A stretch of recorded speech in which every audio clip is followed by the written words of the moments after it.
കൃഷി അറിവുകൾ കിരീടം കുട്ടനാട് FM 90.0 കർഷകന്റെ റേഡിയോ.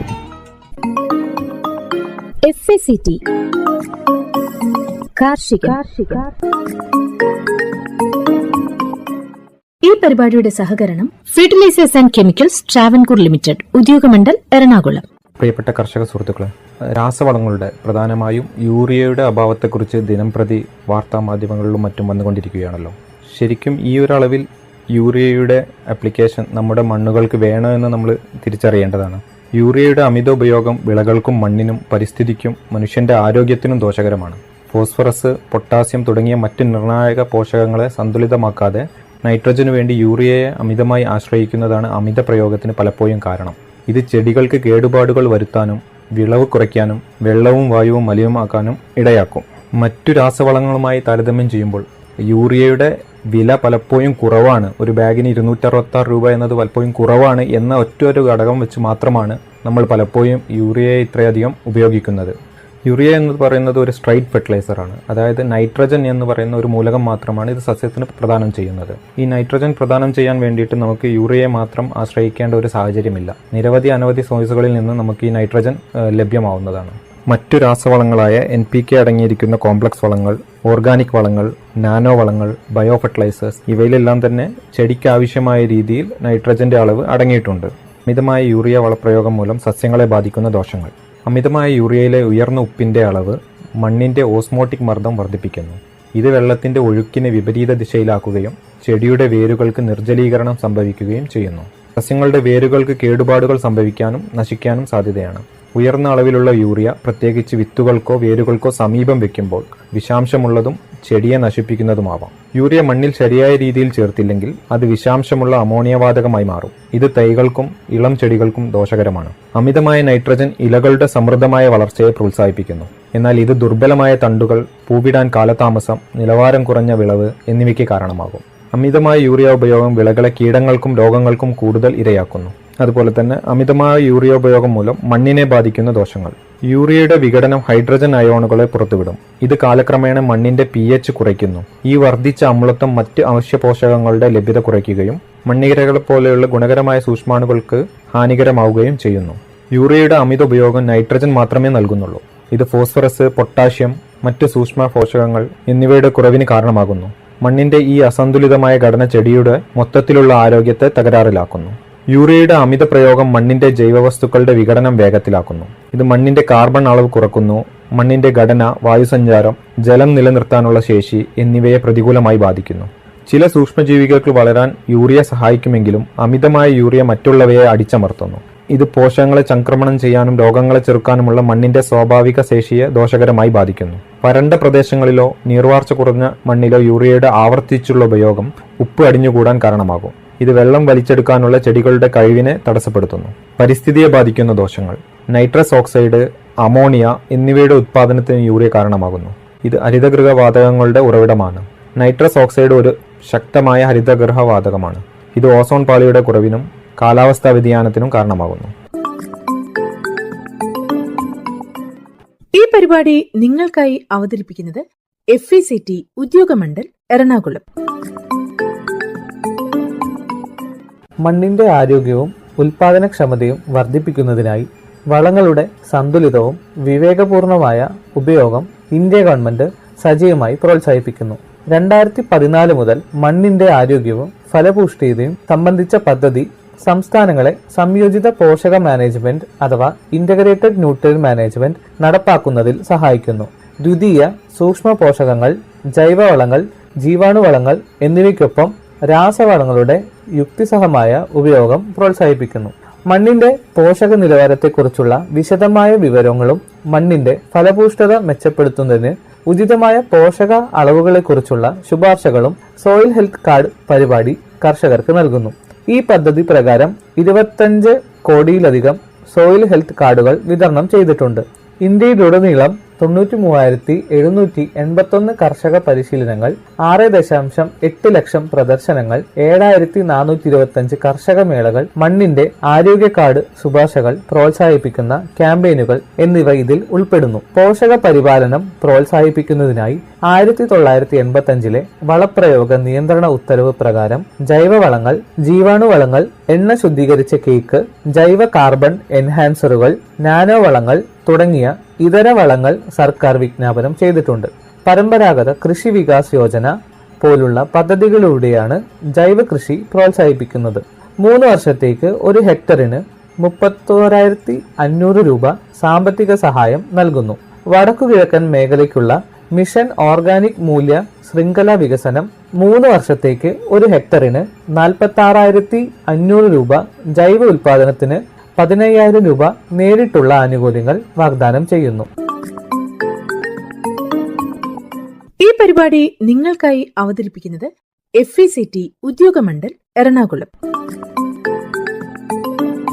അടുത്തതായി നമുക്ക് സവാള, കൊച്ചുള്ളി, ബീൻസ് എന്നിവയുടെ കൃഷിരീതിയെപ്പറ്റി പരിചയപ്പെടാം. അടുക്കളയിലെ റാണി എന്നാണല്ലോ സവാള അഥവാ അലിയം സെപ്പ അറിയപ്പെടുന്നത്. ഇന്നത്തെ ഭക്ഷണ രീതിയിൽ അത്രയ്ക്ക് പ്രാധാന്യം സവാളയ്ക്കുണ്ട്. കേരള കാർഷിക സർവകലാശാല ഏതാണ്ട് 10 വർഷം മുമ്പാണ് കേരളത്തിലെ സമതലങ്ങളിൽ സവാള കൃഷി പരീക്ഷിച്ചതും പിന്നീട് വിള ശുപാർശയിൽ ഉൾപ്പെടുത്തിയതും.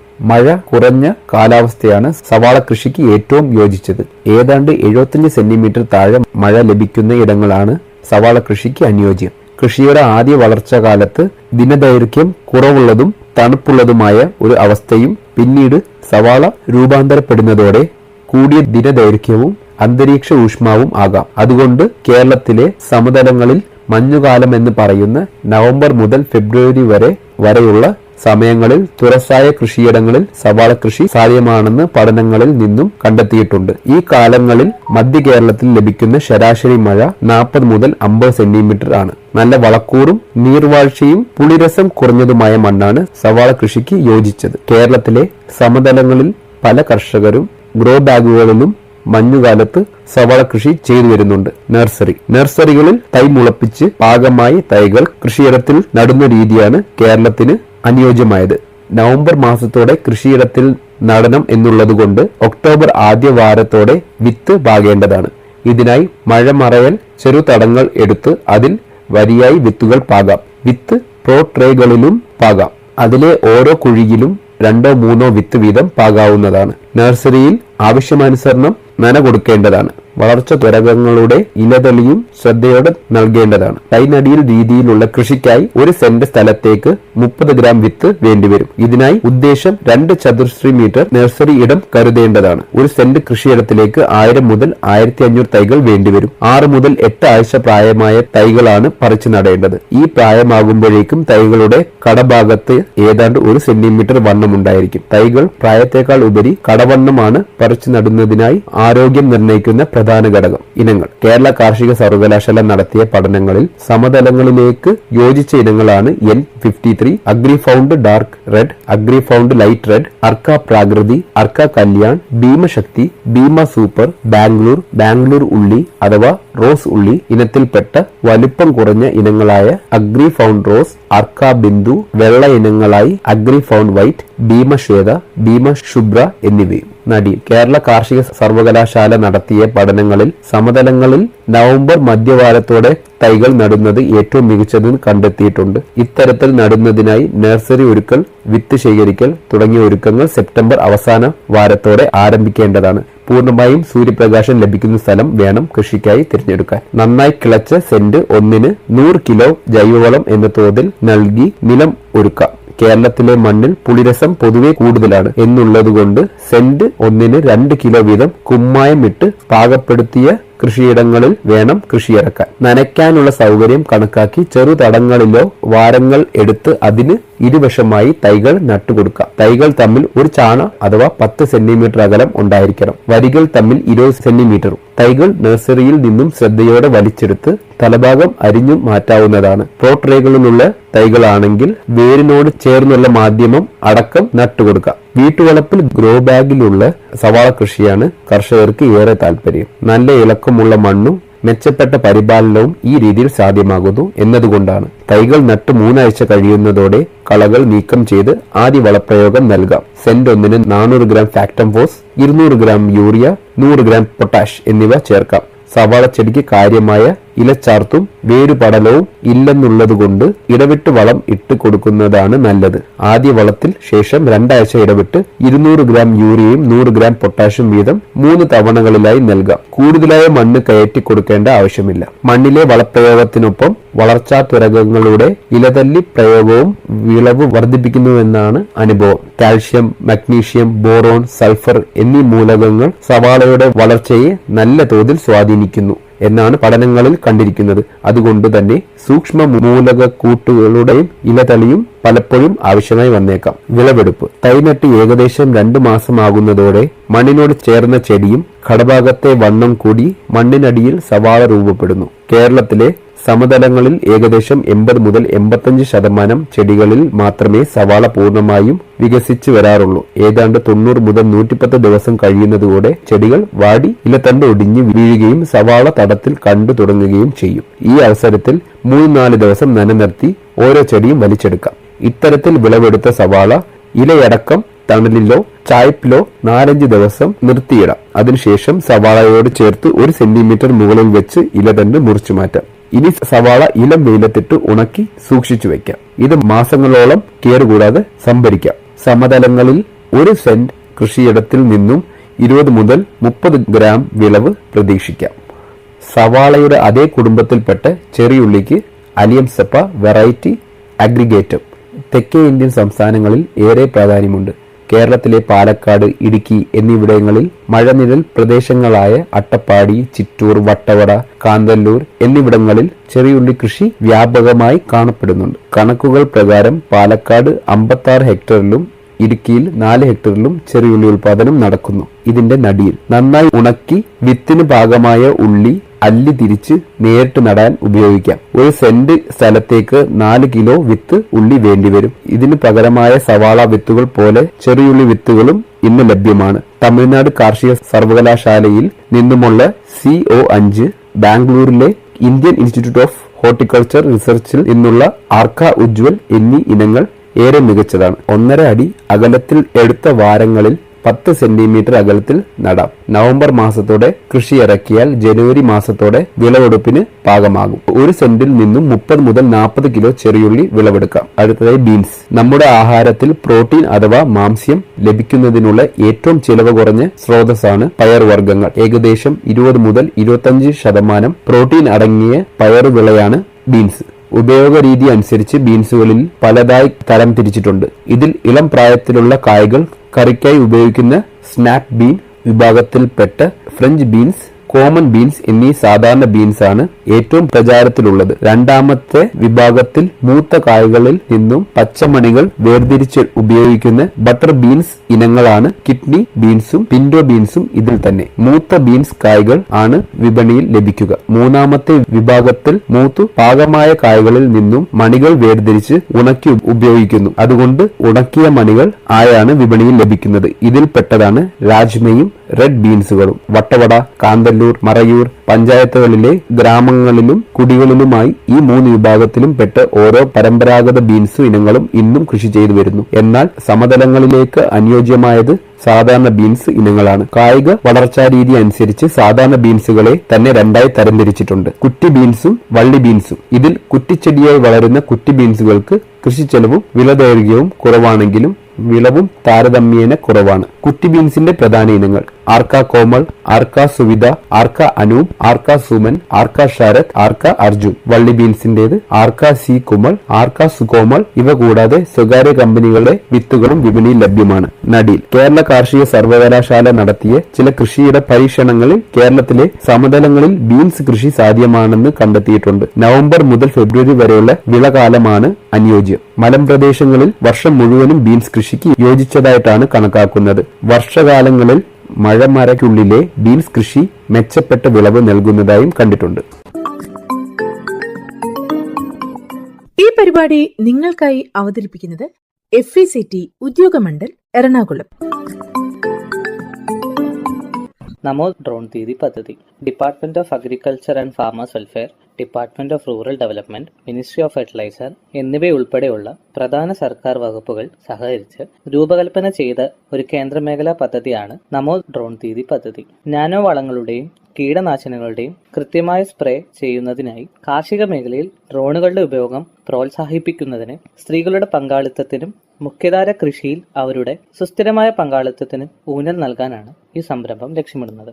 പദ്ധതികളുടെ പ്രധാന ഹൈലൈറ്റുകൾ ഇവയാണ്: department of agriculture and farmers welfare, ഗ്രാമവികസന വകുപ്പ്, രാസവള വകുപ്പ്, NRLM, ലീഡ് ഫെർട്ടിലൈസർ കമ്പനികൾ എന്നിവയുടെ കീഴിൽ പ്രൊമോട്ട് ചെയ്യപ്പെടുന്ന വനിതാ സ്വയം സഹായ സംഘങ്ങളുടെ വിഭവങ്ങളും പരിശ്രമങ്ങളും സംയോജിപ്പിച്ച് സമഗ്രമായ ഇടപെടലുകൾ പദ്ധതി നിർദ്ദേശിക്കുന്നു. കാർഷിക സേവനങ്ങൾ നൽകുന്നതിന് NRLMന് കീഴിൽ ഗ്രാമപ്രദേശങ്ങളിലെ ഏരിയ അല്ലെങ്കിൽ ക്ലസ്റ്റർ SHG ഗ്രൂപ്പുകൾ എന്നിവയുടെ ശരിയായ തിരഞ്ഞെടുപ്പിനെ ആശ്രയിച്ചാണ് പദ്ധതിയുടെ നടത്തിപ്പ്. അങ്ങനെ ഡ്രോൺ സേവനങ്ങൾക്കായുള്ള അവരുടെ ഭാഗത്തെ കർഷകരിൽ നിന്നുള്ള ആവശ്യമനുസരിച്ച് പ്രദേശം അല്ലെങ്കിൽ ക്ലസ്റ്റർ തിരഞ്ഞെടുക്കുന്നതിനായി വിലയിരുത്തപ്പെടും. അത് സ്വയം സഹായ സംഘങ്ങളെ തിരഞ്ഞെടുക്കുന്നതിനുള്ള അടിസ്ഥാനമായി മാറും. സംസ്ഥാന കൃഷി വകുപ്പ്, സംസ്ഥാന mission directorate of NRLM, LFC, ICAR പ്രതിനിധികൾ എന്നിവരടങ്ങുന്ന സംസ്ഥാന തലത്തിലുള്ള കമ്മിറ്റി ഡ്രോണുകൾ നൽകുന്നതിനായുള്ള തിരിച്ചറിഞ്ഞ ക്ലസ്റ്ററുകളിലെ സംസ്ഥാനങ്ങളിലെ NRLM പ്രകാരമുള്ള പുരോഗമന വനിതാ സ്വയം സഹായ സംഘങ്ങളെ തിരഞ്ഞെടുക്കും. ഡ്രോൺ പൈലറ്റിന് വനിതാ SHG അംഗങ്ങളെ തിരഞ്ഞെടുക്കൽ, ഡ്രോൺ അസിസ്റ്റന്റ് പരിശീലനം എന്നിവ സമിതിയുടെ ഉത്തരവാദിത്തമാണ്. ജില്ല തിരിച്ചുള്ള ഡ്രോൺ ഉപയോഗം, ലഭ്യത, നിലവിലുള്ള വിടവ് എന്നിവയുടെ വിലയിരുത്തൽ, ഭാവി ആവശ്യകതകൾ തിരിച്ചറിയൽ, തിരഞ്ഞെടുത്ത വനിതാ SHGക്ക് LFC കീടനാശിനി കമ്പനികളുമായി ഏകോപിപ്പിച്ച് ബിസിനസ് നൽകൽ ഉറപ്പാക്കൽ എന്നിവയാണ് മറ്റു സവിശേഷതകൾ.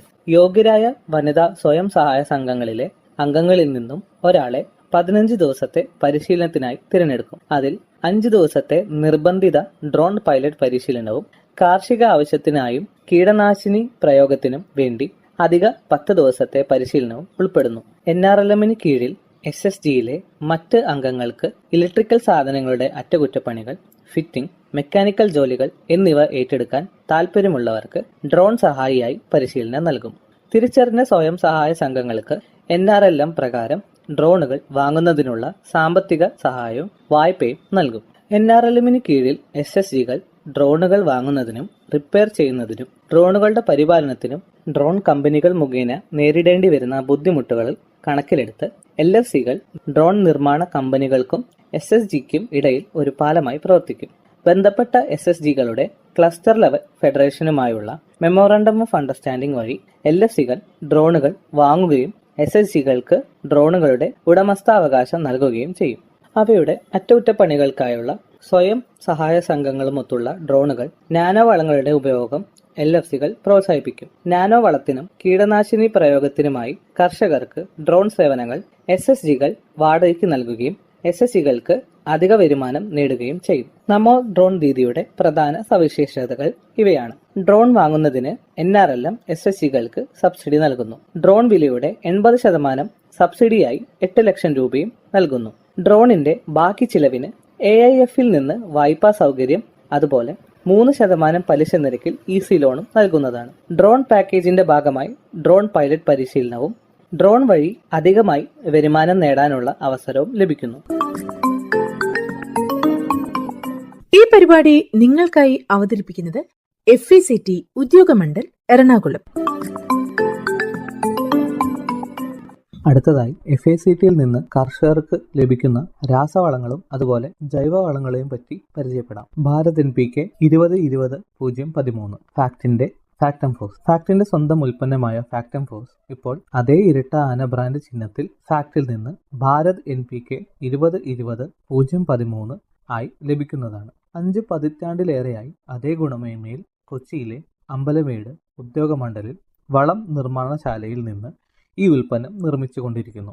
60% അമോണിയം സൾഫേറ്റിന്റെയും 40% അമോണിയം ഫോസ്ഫേറ്റിന്റെയും രാസ സംയോജനമായ ഈ ഉൽപ്പന്നം സസ്യങ്ങളുടെ വളർച്ചയ്ക്ക് ആവശ്യമായ നൈട്രജൻ, ഫോസ്ഫറസ് എന്നീ 2 പ്രധാന പോഷകങ്ങൾ 20% വീതം നൽകുന്നു.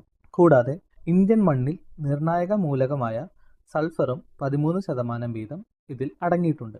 ഇത് ഗുണനിലവാരവും വിളവ് മെച്ചപ്പെടുത്തുന്നതിനും സഹായകരമാകുന്നു. നൈട്രജനും ഫോസ്ഫറസും രാസപരമായി കലർന്നതിനാൽ സമീകൃത പോഷണവും ഉപയോഗക്ഷമതയും വർദ്ധിക്കും. ഉൽപ്പന്നത്തിൽ ലഭ്യമാകുന്ന നൈട്രജൻ മൂലകം അമോണിയക്കൽ രൂപത്തിനായതിനാൽ ബാഷ്പീകരണം വഴി ഉണ്ടാകുന്ന പോഷകനഷ്ടം കുറയ്ക്കുകയും ഫോസ്ഫറസ് മൂലകം വെള്ളത്തിൽ ലയിക്കുന്നതിനാൽ വേരുകൾക്ക് പോഷകങ്ങൾ എളുപ്പത്തിൽ ആഗീകരണം ചെയ്യുവാനും സാധിക്കുന്നു.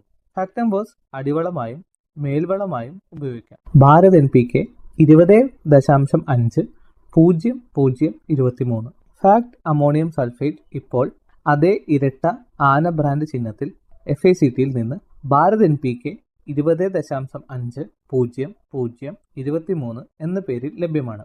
6 പതിറ്റാണ്ടിലേറെയായി FACTയുടെ അതേ ഗുണമേന്മയിൽ കൊച്ചിയിലെ ഉദ്യോഗമണ്ഡലിൽ നിന്നാണ് ഈ ഉൽപ്പന്നം നിർമ്മിച്ചുകൊണ്ടിരിക്കുന്നത്. ഈ ഉൽപ്പന്നത്തിൽ 20.5% നൈട്രജനും 23% സൾഫറും അടങ്ങിയിരിക്കുന്നു. നൈട്രജനും സൾഫറും ചേർന്ന രാസമിശ്രിതമായ ഈ ഉൽപ്പന്നം ചെടികൾക്ക് ലഭിക്കുന്ന പോഷകങ്ങളുടെ കാര്യക്ഷമത വർദ്ധിപ്പിക്കാൻ സഹായിക്കുന്നു. വളത്തിൽ അടങ്ങിയിരിക്കുന്ന സൾഫർ മൂലകം വിളകളുടെ വിളവും ഗുണമേന്മ വർദ്ധിപ്പിക്കുന്നതിനും സഹായിക്കും. കൂടാതെ സൾഫർ കീടങ്ങളെയും രോഗങ്ങളെയും വിളകളെ ബാധിക്കാതെ പ്രതിരോധിക്കുന്നു. നെല്ല്, വാഴ, കരിമ്പ്, പച്ചക്കറികൾ, കാപ്പി, തേയില, കുരുമുളക് തുടങ്ങിയ തോട്ടവിളകൾക്ക് അനുയോജ്യമായ വളമാണ് ഈ ഉൽപ്പന്നം. ഭാരത് NPK 20.5-00-23 വസ്തുതയിൽ അടങ്ങിയിരിക്കുന്ന നൈട്രജൻ അമോണിയക്കൽ രൂപത്തിനായതിനാൽ മണ്ണിൽ നിന്ന് ഒലിച്ചു പോകാതെയും ബാഷ്പീകരണം കുറയ്ക്കുകയും ചെയ്യുന്നു. അമോണിയം സൾഫേറ്റ് ഈർപ്പം ആഗീകരണം ചെയ്യുന്നില്ല, ആയതിനാൽ പോഷകങ്ങൾ നഷ്ടപ്പെടുന്നില്ല. ഭാരത് NPK 15-15-15.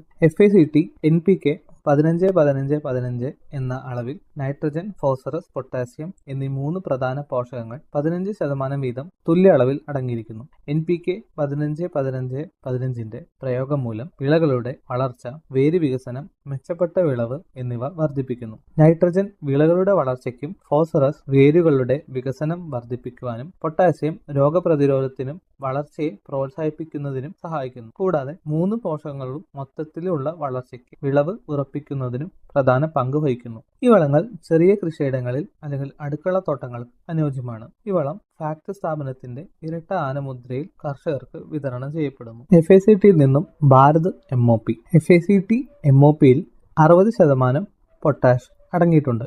ചെടികളുടെ വളർച്ചയ്ക്ക് ആവശ്യമായ പ്രധാന പോഷകങ്ങളിൽ ഒന്നാണ് പൊട്ടാഷ്. കീടങ്ങൾക്കും രോഗങ്ങൾക്കും എതിരെയുള്ള പ്രതിരോധം വർദ്ധിപ്പിക്കാനും നൈട്രജൻ വളങ്ങളുടെ അമിതമായ ഉപയോഗത്തിൽ നിന്ന് ഉണ്ടാകുന്ന അസന്തുലിത അവസ്ഥ പരിഹരിക്കാനും വരൾച്ചയിൽ നിന്ന് വിളകളെ സംരക്ഷിക്കാനും പൊട്ടാഷ് സഹായിക്കുന്നു.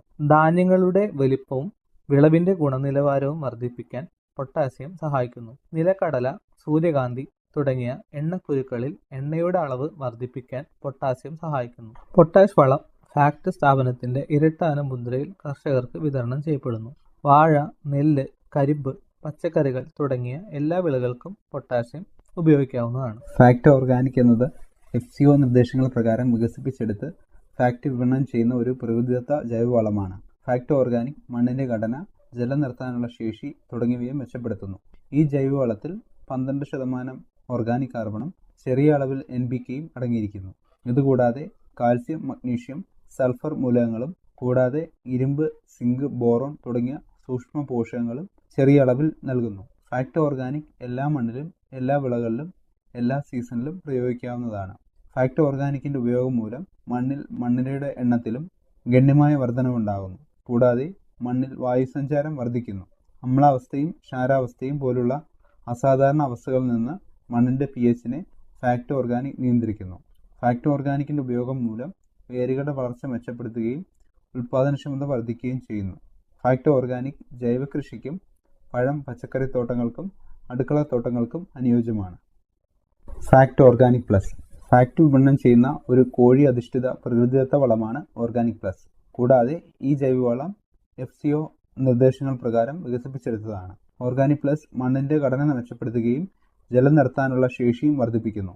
ഇത് മണ്ണിന്റെ വൻതോതിലുള്ള സാന്ദ്രത കുറയ്ക്കുകയും അതുവഴി ഉൽപാദനക്ഷമത വർദ്ധിപ്പിക്കാൻ സഹായിക്കുകയും ചെയ്യുന്നു. ഫാക്ട് ഓർഗാനിക് പ്ലസിൽ 14% ഓർഗാനിക് കാർബണും 0.5% NPKയും കൂടാതെ ചെറിയ അളവിൽ കാൽസ്യം, മഗ്നീഷ്യം, സൾഫർ സൂക്ഷ്മ പോഷകങ്ങളും അടങ്ങിയിരിക്കുന്നു. എല്ലാ മണ്ണിലും എല്ലാ വിളകളിലും ഇത് ഉപയോഗിക്കാവുന്നതാണ്. ഓർഗാനിക് പ്ലസ് ജൈവ കൃഷിക്കും പഴം, പച്ചക്കറി തോട്ടങ്ങൾക്കും അടുക്കളത്തോട്ടങ്ങൾക്കും അനുയോജ്യമാണ്. FACT PROM phosphorus rich organic manure. ഭാരത സർക്കാരിന്റെ PM പ്രണാം എന്ന സംരംഭത്തിന് കീഴിൽ FCO നിർദ്ദേശങ്ങൾ പ്രകാരം വികസിപ്പിച്ചെടുത്ത് വിപണനം ചെയ്യുന്ന ജൈവ അധിഷ്ഠിത പ്രകൃതിദത്ത വളമാണ് പ്രോം. ഈ വളം FCO നിർദ്ദേശപ്രകാരം ഉൽപ്പാദിപ്പിക്കുന്നതാണ്. ഉയർന്ന ഗുണമേന്മയും ആവശ്യമായ പോഷകങ്ങൾ മണ്ണിലേക്ക് സാവധാനത്തിൽ പുറത്തുവിടുന്നതുമായ ഈ ജൈവവളം മണ്ണിനെ സമ്പുഷ്ടമാക്കുന്നതിന് ഏറെ സഹായകരമാകുന്നു. ഇതിൽ P2O5 ആയി 8% ഫോസ്ഫറസ് കൂടാതെ ചെറിയ അളവിൽ nitrogen, potash, calcium, magnesium, sulphur, സൂക്ഷ്മ പോഷകങ്ങളും അടങ്ങിയിരിക്കുന്നു. പ്രോം എല്ലാ മണ്ണിലും എല്ലാ വിളകളിലും എല്ലാ സീസണിലും പ്രയോഗിക്കാവുന്നതാണ്. പ്രോമിന്റെ പ്രയോഗം മൂലം മണ്ണിന്റെ ഓർഗാനിക് കാർബണിന്റെ അളവ് വർദ്ധിപ്പിക്കുകയും മണ്ണിന്റെ സുഷിരതയും ജലാംശം നിലനിർത്താനുള്ള ശേഷിയും മെച്ചപ്പെടുത്തുന്നു. ഇപ്രകാരം പ്രോം ഒരു മണ്ണ് കണ്ടീഷണറായും പ്രവർത്തിക്കുന്നു. Fact FOM fermented organic manoeuvre. Fact FOM പരിസ്ഥിതി സൗഹൃദവും മണ്ണിൽ ദീർഘകാലം നിലനിൽക്കുന്നതുമായ പ്രകൃതിദത്ത ജൈവവളമാണ്. ഈ വളം FCO നിർദ്ദേശപ്രകാരം ഉൽപ്പാദിപ്പിക്കുന്നതാണ്. ഫാക്ട് FOMൽ നൈട്രജൻ, ഫോസ്ഫറസ്, പൊട്ടാസ്യം എന്നിവ കുറഞ്ഞത് 1 മുതൽ 2% വീതവും കൂടാതെ ചെറിയ അളവിൽ കാൽസ്യം, മഗ്നീഷ്യം, സൾഫർ, സൂക്ഷ്മ പോഷകങ്ങളും അടങ്ങിയിരിക്കുന്നു. മണ്ണിന്റെ ഘടനയെ പരിപോഷിപ്പിക്കുകയും ചെടികൾക്ക് പോഷക ലഭ്യത വർദ്ധിപ്പിക്കുകയും ചെയ്യുന്ന FOM ജൈവ കൃഷിക്കും പഴം പച്ചക്കറി തോട്ടങ്ങൾക്കും അടുക്കളത്തോട്ടങ്ങൾക്കും അനുയോജ്യമാണ്. പ്രോം എല്ലാ മണ്ണിലും എല്ലാ വിളകളിലും എല്ലാ സീസണിലും പ്രയോഗിക്കാവുന്നതാണ്. FACT PDM potash derived from molasses. പൊട്ടാഷിന്റെ സ്വാഭാവിക ഉറവിടം എന്ന് വിശേഷിപ്പിക്കാവുന്ന ജൈവവളമാണ് ഫാക്ട് PDM. കരിമ്പ് പിഴിഞ്ഞു കെട്ടുന്ന ശർക്കരപ്പാവിൽ നിന്നും വികസിപ്പിച്ചെടുത്ത ഈ ജൈവവളത്തിൽ 14% പൊട്ടാസ്യം അടങ്ങിയിരിക്കുന്നു. ഈ ജൈവവളം FCO നിർദ്ദേശപ്രകാരം ഉൽപ്പാദിപ്പിക്കുന്നതാണ്. ചെറിയ അളവിൽ nitrogen, phosphorus, calcium, magnesium, sulphur കൂടാതെ ചെറിയ അളവിൽ സൂക്ഷ്മ പോഷകങ്ങളും അടങ്ങിയിട്ടുണ്ട്. PDM ഉപയോഗിക്കുന്നത് മൂലം ചെടികളിലെ സസ്യ ഹോർമോണുകളെ ഉണർത്തി വിളകളുടെ അഭിവൃദ്ധിക്കും അതിനോടൊപ്പം തന്നെ മണ്ണിന്റെ ഘടന, ജലം നിർത്താനുള്ള ശേഷി, മണ്ണിന്റെ ആരോഗ്യം എന്നിവ മെച്ചപ്പെടുത്തുകയും ചെയ്യുന്നു. മണ്ണിൽ ഒരിക്കൽ പ്രയോഗിച്ചാൽ സൂക്ഷ്മാണുക്കൾ പെരുകി മണ്ണിന്റെ ഫലപുഷ്ടിയും ഇതിനോടൊപ്പം വർദ്ധിപ്പിക്കുന്നു. ജൈവ കൃഷിക്ക് ഏറ്റവും അനുയോജ്യമായ വളമാണ് PDM. എല്ലാ വിളകൾക്കും എല്ലാ മണ്ണിനും വിളകളുടെ വളർച്ചയെ പ്രതിരോധിക്കുന്നതിന് PDM അത്യുത്തമമാണ്. ഫാക്ട് DAP പറ്റി നമുക്ക് പരിചയപ്പെടാം. DAP dye ammonium phosphate. ഇത് പ്രധാനമായും 2 പോഷകങ്ങൾ അടങ്ങിയ വളമാണ്, ഫോസ്ഫറസും നൈട്രജനും. ഇത് ചെടികളുടെ വളർച്ചയ്ക്കും വേരുകൾക്കും ബലം നൽകുന്നതിനും സഹായിക്കുന്നു. മാത്രമല്ല വിളകളിൽ പ്രോട്ടീൻ ഉൽപ്പാദനത്തെയും ക്ലോറോഫിൽ രൂപീകരണത്തെയും ഇത് സ്വാധീനിക്കുന്നു. അടുത്തതായി DAP ഉപയോഗിക്കുന്നതിന്റെ ഗുണങ്ങൾ എന്തൊക്കെയാണെന്ന് നോക്കാം. വിളവ് വർധനവ്. മണ്ണിൽ ശരിയായ പോഷകങ്ങളും ധാതുക്കളും ഇല്ലാത്ത പ്രദേശങ്ങൾക്ക് DAP വളങ്ങൾ അത്യാവശ്യമാണ്. പോഷകങ്ങൾ ആഗിരണം ചെയ്യാനുള്ള ശേഷി വർദ്ധിപ്പിക്കുന്നത് വിളവ് ഗണ്യമായി വർദ്ധിപ്പിക്കുമെന്ന് അറിയപ്പെടുന്നു. മെച്ചപ്പെട്ട സസ്യവളർച്ച. ചെടികളുടെ വളർച്ചയ്ക്കും വികാസത്തിനും ആവശ്യമായ അവശ്യ പോഷകങ്ങൾ നൽകിക്കൊണ്ട് സസ്യവളർച്ച വർദ്ധിപ്പിക്കുന്നു. കൂടുതൽ സാന്ദ്രീകൃത ഡൈ അമോണിയം ഫോസ്ഫേറ്റ് വളം സസ്യങ്ങളുടെ പ്രകാശ സംശ്ലേഷണത്തെ പ്രോത്സാഹിപ്പിക്കുന്നു. ഉയർന്ന പ്രതിപ്രവർത്തന ശേഷിയുള്ള സംയുക്തം. DAP വളരെ പ്രതിപ്രവർത്തനക്ഷമമായ ഒരു സംയുക്തമാണ്. വെള്ളത്തിൽ വേഗം ലയിക്കുന്നു. സസ്യങ്ങളുടെ വേരുകളിലൂടെ ആഗിരണം ചെയ്യാൻ ഇത് എളുപ്പത്തിൽ ലഭ്യമാണ്. മെച്ചപ്പെട്ട വേര് വികസനം. സസ്യവളർച്ചയ്ക്ക് പ്രധാനമായ ശക്തമായ വേരുകളുടെ വികാസത്തിന് ഫോസ്ഫേറ്റ് അയോൺ അടങ്ങിയ ഫോസ്ഫറസ് അത്യാവശ്യമാണ്. കൂടാതെ ഈ ശക്തമായ വേരുകൾ വളർച്ചയും മറ്റു പരുക്കൻ ജലസാഹചര്യങ്ങളെയും നേരിടാൻ ചെടിയെ സഹായിക്കുന്നു. കൂടാതെ ഈ ശക്തമായ വേരുകൾ വരൾച്ചയും മറ്റു പരുക്കൻ ജലസാഹചര്യങ്ങളെയും നേരിടാൻ ഒരു ചെടിയെ സഹായിക്കുന്നു. FACT single super phosphate. സസ്യ വളർച്ചയ്ക്ക് ആവശ്യമായ ഫോസ്ഫറസ്, കാൽഷ്യം, സൾഫർ തുടങ്ങിയ പോഷകങ്ങൾ നൽകുന്നത് ഉൾപ്പെടെ നിരവധി ഗുണങ്ങൾ സിംഗിൾ സൂപ്പർ ഫോസ്ഫേറ്റ് വാഗ്ദാനം ചെയ്യുന്നു. അസിഡിറ്റി കുറയ്ക്കുകയും ഘടന മെച്ചപ്പെടുത്തുകയും ചെയ്തുകൊണ്ട് മണ്ണിന്റെ ആരോഗ്യം മെച്ചപ്പെടുത്തുന്നു. ചെലവ് കുറഞ്ഞതും എളുപ്പത്തിൽ ലഭ്യമായതുമായ വളസ്രോതസ്സാണിത്. കീടങ്ങൾക്കും രോഗങ്ങൾക്കും എതിരായ വിളകളുടെ ഗുണനിലവാരം, വിളവ് പ്രതിരോധം എന്നിവ വർദ്ധിപ്പിക്കുന്നു. എണ്ണക്കുരുക്കൾ, പയർവർഗ്ഗങ്ങൾ, കരിമ്പ് എന്നിവയ്ക്ക് ഇത് പ്രത്യേകിച്ചും ഗുണം ചെയ്യും. കാരണം ഇത് എണ്ണയുടെയും പ്രോട്ടീന്റെയും അളവ് വർദ്ധിപ്പിക്കുന്നു. ആരോഗ്യകരമായ വളർച്ചയ്ക്ക് ആവശ്യമായ ഫോസ്ഫറസ്, കാൽഷ്യം, സൾഫർ എന്നിവ സിംഗിൾ സൂപ്പർ ഫോസ്ഫേറ്റിൽ നിന്ന് ലഭിക്കുന്നു. ഇവ വേരുകളുടെ വികസനത്തിനും വേരുകളുടെ സംവിധാനങ്ങളെ പ്രോത്സാഹിപ്പിക്കുന്നതിനും വെള്ളത്തിന്റെയും പോഷകങ്ങളുടെയും ആഗിരണം മെച്ചപ്പെടുത്തുന്നതിനും സഹായിക്കുന്നു. ഫാക്ട് സിംഗിൾ സൂപ്പർ ഫോസ്ഫേറ്റിൽ 16% ഫോസ്ഫറസ്. ഫാക്ട് സിംഗിൾ സൂപ്പർ ഫോസ്ഫേറ്റിൽ 16% ഫോസ്ഫേറ്റ് അടങ്ങിയിരിക്കുന്നു. ഇത് വേരുകളുടെ വളർച്ചയ്ക്കും സൂക്ഷ്മജീവികളുടെ പ്രവർത്തനത്തിനും കൂടുതൽ അനുയോജ്യമാകുന്നു. ഇവ മണ്ണിന്റെ ഘടനയെ മെച്ചപ്പെടുത്തുകയും അവ നിലനിർത്താനും വായു സഞ്ചാരവും ജല നിലനിർത്തലും മെച്ചപ്പെടുത്താനും സഹായിക്കുന്നു. സൾഫറിന് സസ്യങ്ങളുടെ മറ്റു പോഷകങ്ങളുടെ പ്രത്യേകിച്ച് നൈട്രജന്റെ ഉപയോഗം മെച്ചപ്പെടുത്താൻ കഴിയും. Fact triple super phosphate. ഉയർന്ന ഫോസ്ഫറസ് സാന്ദ്രത, വേഗത്തിൽ സസ്യങ്ങൾ ആഗിരണം ചെയ്യുന്നതിനുള്ള വെള്ളത്തിൽ ലയിക്കുന്നതിന്റെ വേഗത, കാൽഷ്യത്തിന്റെ ഉറവിടം തുടങ്ങിയ ഗുണങ്ങൾ ഉള്ളതിനാൽ ഇവ മറ്റു വളങ്ങളെക്കാൾ വ്യത്യസ്തമായി നിൽക്കുന്നു. ഇത് ശക്തമായ വേരുകളുടെ വികസനം പ്രോത്സാഹിപ്പിക്കുകയും വിളയുടെ വിളവ് വർദ്ധിപ്പിക്കുകയും വരൾച്ചയ്ക്കും തണുപ്പിനും സസ്യപ്രതിരോധം വർദ്ധിപ്പിക്കുകയും ചെയ്യുന്നു. ട്രിപ്പിൾ സൂപ്പർ ഫോസ്ഫേറ്റ് വൈവിധ്യമാർന്നതും മറ്റു വളങ്ങളുമായി കലർത്താൻ കഴിയുന്നതുമാണ്. ഇത് വിവിധ വിളകൾക്കും മണ്ണിനും അനുയോജ്യമാവുന്നു. ട്രിപ്പിൾ സൂപ്പർ ഫോസ്ഫേറ്റിൽ 46% ഫോസ്ഫറസ് അടങ്ങിയിരിക്കുന്നതാണ്. ഇത് മണ്ണിലേക്ക് ഈ സുപ്രധാന പോഷകം എത്തിക്കുന്നതിനുള്ള കാര്യക്ഷമമായ മാർഗമായി മാറുന്നു. TSPയിൽ 90% കൂടുതൽ ഫോസ്ഫറസ് വെള്ളത്തിൽ ലയിക്കുന്നതാണ്. അതായത് ഇത് വേഗത്തിൽ ലയിക്കുകയും സസ്യങ്ങളുടെ ആഗിരണം എളുപ്പമാക്കുകയും ചെയ്യുന്നു. വേരുകളുടെ വളർച്ച വർദ്ധിപ്പിക്കുന്നു. ശക്തവും ഊർജ്ജസ്വലവുമായ ഒരു വേര് സിസ്റ്റം വികസിപ്പിക്കുന്നതിന് ഇത് നിർണായകമാണ്. ഇത് ഒരു ചെടിയുടെ വെള്ളവും പോഷകങ്ങളും ആഗിരണം ചെയ്യാനുള്ള കഴിവിന് അത്യാവശ്യമാണ്. വിളവ് മെച്ചപ്പെടുത്തുന്നു. ട്രിപ്പിൾ സൂപ്പർ ഫോസ്ഫേറ്റിൽ നിന്നുള്ള മതിയായ ഫോസ്ഫറസ് മികച്ച പൂവിടൽ, കായ്ക്കൽ, ധാന്യ രൂപീകരണം എന്നിവയിലേക്ക് നയിക്കുന്നു. ഇവ സസ്യപ്രതിരോധത്തെയും വർദ്ധിപ്പിക്കുന്നു. വരൾച്ച, മരവിപ്പിക്കുന്ന താപനില തുടങ്ങിയ സമ്മർദ്ദങ്ങളെ കൂടുതൽ പ്രതിരോധിക്കാൻ TSP സസ്യങ്ങളെ സഹായിക്കും. ഫോസ്ഫറസിന് പുറമെ ട്രിപ്പിൾ സൂപ്പർ ഫോസ്ഫേറ്റിൽ കാൽഷ്യവും അടങ്ങിയിരിക്കുന്നു. ഇത് സസ്യങ്ങൾക്ക് ഒരു അധിക ഗുണം നൽകുന്ന പോഷകമാണ്. ട്രിപ്പിൾ സൂപ്പർ ഫോസ്ഫേറ്റ് ധാന്യങ്ങൾക്ക്, പഴങ്ങൾക്കും പച്ചക്കറികൾക്കും എന്നിവയുൾപ്പെടെ വിവിധ വിളകൾക്ക് അനുയോജ്യമാണ്. ഇവ എളുപ്പത്തിൽ ഉപയോഗിക്കുകയും ചെയ്യാം. ഇവ ന്യൂട്രൽ, അസിഡിറ്റി എന്നിവയുള്ള മണ്ണിനും ഫലപ്രദമായി ഉപയോഗിക്കാം. ഈ പരിപാടി നിങ്ങൾക്കായി അവതരിപ്പിച്ചത് FACT ഉദ്യോഗമണ്ഡൽ എറണാകുളം. ഇതോടെ ഇന്നത്തെ പരിപാടി സമാപിക്കുന്നു. FACT കാർഷികം വീണ്ടും അടുത്തയാഴ്ച ഇതേ സമയം. എല്ലാവർക്കും നമസ്കാരം. FACT കാർഷികം.